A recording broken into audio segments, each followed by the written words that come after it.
Assalomu alaykum hurmatli tomoshabin.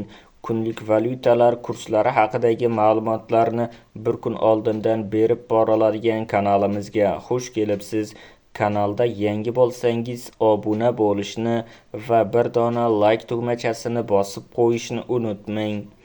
12 dekabr kuni amalda bo'ladigan valyutalar kursi bilan tanishing.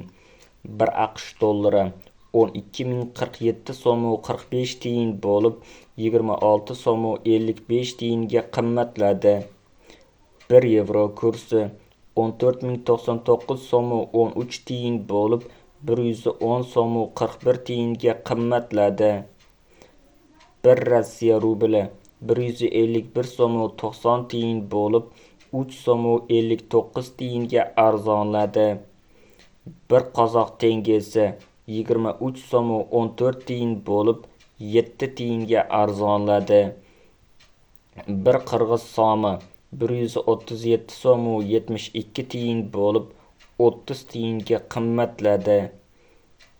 Videomiz yoqqan bo'lsa like bosing, kanalimizga obuna bo'ling.